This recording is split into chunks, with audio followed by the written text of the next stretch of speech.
فوج کے خرچے کم کرو. تو جو بھی آپ بیل آؤٹ کرے گا وہ آپ کنڈیشنز دے گا. تو پہلی تو کنڈیشنز میں نے آپ کو بتا دی کہ ابھی انہوں نے مزید اور ٹیکسز لگانے ہیں کیونکہ ہماری ٹیکس کلیکشن گر گئی ہے. 400 ارب روپے کے ٹیکسز لگانے ہیں تو وہ بھی مہنگائی پیدا کرے گا. انہوں نے یہ جو پٹرول اور ڈیزل اور بجلی کی قیمتیں بڑھانی ہیں تو وہ اور مہنگائی کرے گا. تو عام آدمی کو سارا کچھ افیکٹ کرے گا. لیکن سب سے زیادہ کہ یہ ملک ایک بڑا خواب پاکستان، اس کی سیکیورٹی کی ہر اس پاکستانی کو فکر ہے جس کا جینا مرنا اس ملک میں. وہ لوگ جن کا سٹیک پاکستان میں نہیں ہے ان کو اس کی فکر نہیں ہے. ان کو تو باہر بیٹھے ہوئے ہیں، جب مشکل آتی ہے باہر چلے جاتے ہیں. مسئلہ یہاں پاکستان کے لوگوں کو ہے اور یہ میرا سب سے پہلے میں آپ کو بتاؤں کہ میرا یہ خطرہ ہے.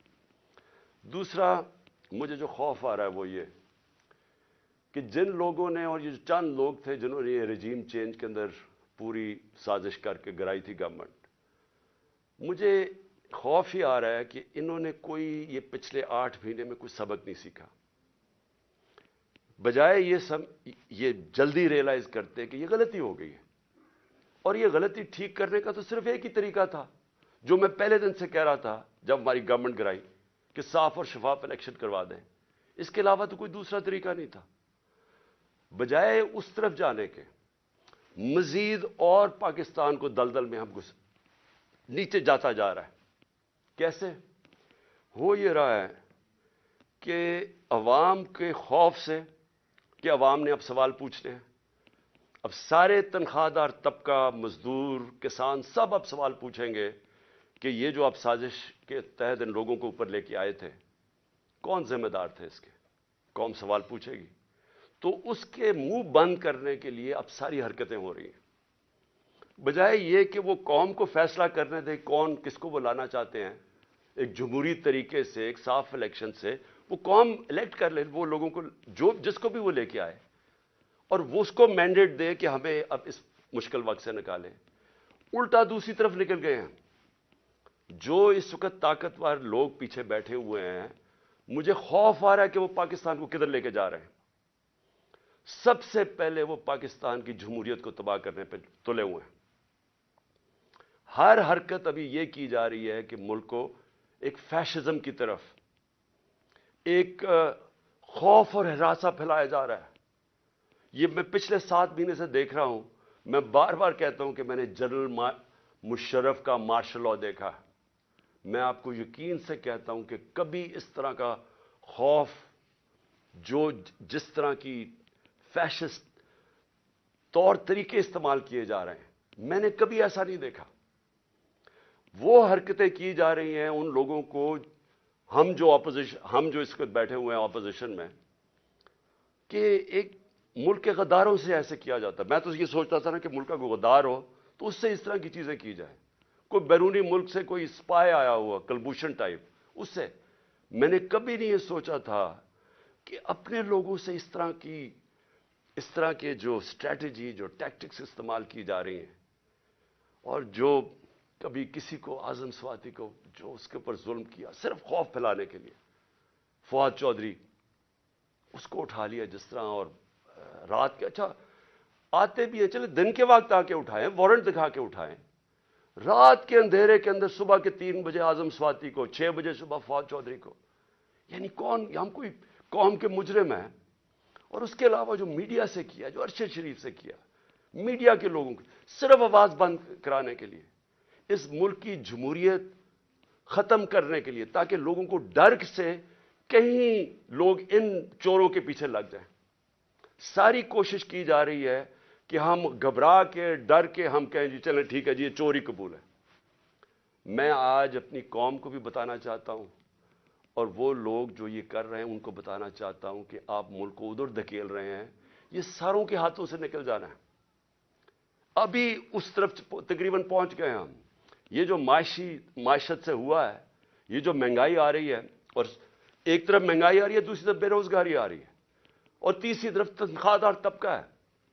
جب اس کی تنخواہ ختم ہو جائے گی 10-12 دنوں کے اندر، وہ کیسے گھر گزارا کریں گے؟ تو یہ تو بھی آواز اٹھنے والی ہے اس قوم کے اندر. اور اس کے اندر جو ایک جمہوری طریقہ اسے نکالنے کا، ایک سیاسی استحکام پیدا کرنے کا، اس کو ختم کر کے اور زیادہ خوف اور ہراساں پھیلایا جا رہا ہے اور کونے سے لگایا جا رہا ہے جو ملک کی سب سے بڑی جماعت ہے. اور اس سے کیا ہوگا؟ اس سے پاکستان مزید دلدل میں پھنسے گا. ہمارا اس وقت حالات یہ ہیں کہ معیشت تو جا ہی رہی ہے، پاکستان کے چن چن کے ادارے تباہی کی طرف جا رہے ہیں. پارلیمنٹ، فیڈرل پارلیمنٹ کی کیا حیثیت رہ گئی جب راجہ ریاض اپوزیشن لیڈر بن گیا؟ وہ پارلیمنٹ کیا ہے جدھر اپوزیشن ہی نہیں ہے؟ جو کہتا ہے میں نون لیگ سے ٹکٹ لڑوں گا وہ اپوزیشن لیڈر بن گیا. تو پارلیمنٹ ختم. ایف آئی اے کا کام ہے کرپشن پکڑنا، ایف آئی اے کا کام ہے جرم پکڑنا. ایف آئی اے کو صرف شہباز شریف کو وہ منظور چپڑاسی اور وہ جو 16 ارب روپے کی ان کی چوری پکڑی تھی، اس کو مٹانے کے لیے، اس کو دبانے کے لیے ساری ایف آئی اے تباہ کر دی ہے. ایف آئی اے میں اپنے وہ چمچے ڈال دیے ہیں. ان سے کیا کر رہے ہیں کہ انتقامی کارروائی شروع کروا دی ہے ہر ایک کے اوپر. کہ میرے اوپر 70 کیسز کیے ہوئے ہیں، 70 ایف آئی آرز ہیں میرے پہ. ساری ٹاپ لیڈر جس سے ڈر لگتا ہے اس کو پکڑ لیتے ہیں، اس کے اوپر ایف آئی آر کاٹ دیتے ہیں. تو یہ کیا، اس سے کیا ہمارے منہ بند ہو جائیں گے؟ اس سے کیا ملک ٹھیک ہو جائے گا؟ ایف آئی اے، نیب جس نے ہمارے دور میں 480 ارب روپیہ ریکور کیا تھا 3.5 سالوں میں ملک کے لیے، 480 ارب روپیہ، آج 1100 ارب روپیہ جو نیب نے ریکور کرنا تھا وہ معاف کروا دیا چوروں کا. اور نیب کو پھر استعمال کر رہے ہیں. خیر وہ تو ٹوتھ لیس باڈی ہے، اس کے تو اپنی چوری بچانے کے لیے اس کو بھی ختم کر دیا ہے. یعنی لائسنس دے دیا ہے پاکستان میں وائٹ کالر کرائم کو. آج طاقتور اب چوری کرے گا جو ملک سے پیسہ باہر بھجوا دیتا ہے، نیب کی کوئی اب طاقت نہیں رہے گی اس کو پکڑنے کے لیے. صرف چھوٹے چور اب پکڑے جائیں گے. ہماری عدلیہ، ہمارا انصاف کا نظام، اس کے اوپر جتنا پریشر ڈالا ہوا ہے، اور صرف پریشر کس لیے ڈالا ہوا ہے کہ رول آف لا کے لیے نہیں، رول آف لا نہ آئے اس کے لیے پریشر ڈالا ہوا ہے. اور ہمارے سامنے ابھی یہ جو کیئر ٹیکر گورنمنٹ بنی ہے، میں اس کے اوپر آنا چاہتا ہوں کہ پہلے تو قوم کو سمجھ آنی چاہیے کہ کیئر ٹیکر گورنمنٹ کا مطلب ہی ہوتا ہے نیوٹرل امپائر. یہ لے کے کیئر ٹیکر گورنمنٹ اس لیے آئے تھے کہ کسی کو یہ خوف تھا کہ جی جو سٹنگ پارٹی الیکشن کروائے گی وہ صاف اور شفاف الیکشن نہیں کروائے گی، اور اس لیے کیئر ٹیکر گورنمنٹ کا آئیڈیا آیا. لیکن میرا پوائنٹ یہ ہے کہ کیا یہ جو شرمناک ہو رہا ہے کیئر ٹیکر گورنمنٹ کے نام پہ، یہ کبھی پاکستان کی تاریخ میں پہلے ہوا ہے؟ کبھی ایسا ہوا ہے کہ کیئر ٹیکر گورنمنٹ ہمارے بدترین مخالف کو وہاں بٹھا دیا؟ یہاں بھی اور پختونخوا کے اندر بھی. وہ بھی جب آپ کیبنٹ دیکھیں تو اس کا تحریک انصاف، سارے جو اینٹی تحریک انصاف ہے وہ وہاں کیبنٹ میں آ گیا، اور یہاں اس کو بٹھا دیا اور آتے ساتھ ہی کارروائیاں شروع کر دی ہیں جو فواد چودھری سے کی ہیں، اور باقیوں کے اوپر اب ایف آئی آرز بنا رہے ہیں. کیا یہ ہے نیوٹرل کیئر ٹیکر؟ یعنی کوئی قوم کو اتنا بیوقوف سمجھا ہوا ہے کہ آپ ایک طرف نیوٹرل امپائر کھڑا کر رہے ہیں اور بدترین ہمارے مخالف یہاں کھڑے کر دیے لا کے. اور پھر کیئر ٹیکر گورنمنٹ کیا کرتی ہے؟ میں ایک کیس صرف بتانا چاہتا ہوں، یہ جو جے آئی ٹی کا. اب جے آئی ٹی بنی تھی، میں پہلے بھی اس کے اوپر بات کر چکا ہوں. یہ بنی تھی جو میرے اوپر حملہ ہوا، جو مجھے قتل کرنے کی طاقتور لوگوں نے جو سازش کی، اور جو میں ابھی بھی میری ٹانگ اس سے ریکور کر رہی ہے، میری ہڈی پوری طرح نہیں ابھی تک جڑی. تو وہ کیئر ٹیکر گورنمنٹ تو بننا چاہیے تھا ان کو کہ صرف الیکشن کروانے کے لیے. اس نے آتے ساتھ ہی پہلے تو انتقامی کارروائی شروع کی، جو آن گوئنگ سکیمز وہ ختم کر دی ہماری، سب غیر قانونی.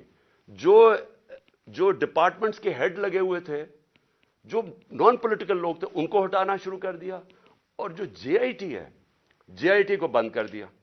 اب پروونشل جے آئی ٹی نے فائنڈنگز کی ہوئی تھی کہ ایک نہیں تھا، 3 شوٹر تھے. 2 جو ڈی پی او گجرات تھا اور جو سی ٹی ڈی کا ایس ایس پی تھا، ان دونوں نے پروونس کی جے آئی ٹی کی پروونس کی پولیس نے منع کر دیا کہ جی ہم اپنے فون بھی نہیں دکھاتے جن سے انہوں نے تصویریں لی تھی، اس کا ویڈیو بنائی تھی جو شوٹر تھا ندیم.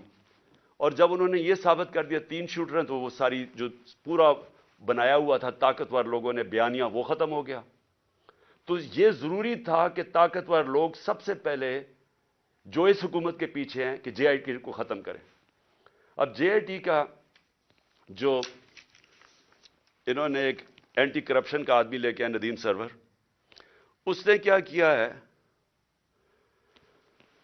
اس نے آتے ساتھ ہی سسپینڈ کر دیا جو انویسٹیگیٹنگ آفیسر تھا, اور سارا جو جے آئی ٹی کا ریکارڈ ہے وہ سیل کر دیا. کس چیز کا ڈر ہے؟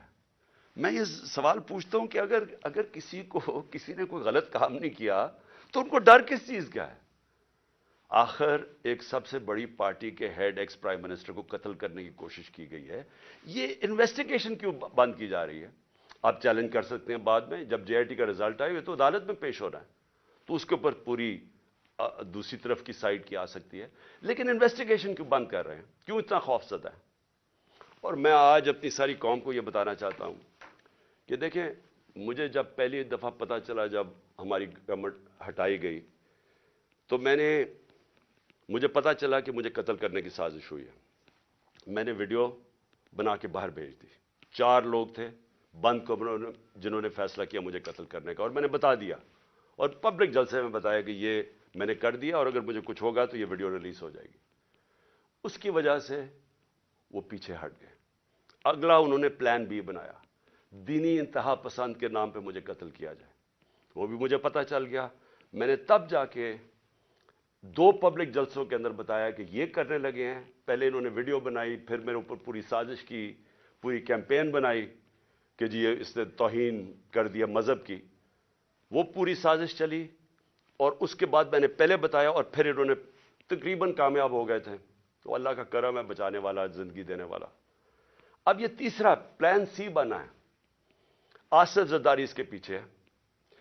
کرپشن کا پیسہ اس کے پاس بے تحاشا ہے. سندھ حکومت سے یہ باقاعدہ, سندھ حکومت سے جو پیسہ لوٹتا ہے وہ یا الیکشن کے اوپر لگا دیتا ہے, یا سینٹ کے الیکشن میں ایم پیز کو خریدنے پہ لگا دیتا ہے. جو بھی الیکشن آزاد کشمیر کا, گلگت بلتستان, بے تحاشا پیسہ پھینکتا ہے, کیونکہ چوری کا پیسہ ہے.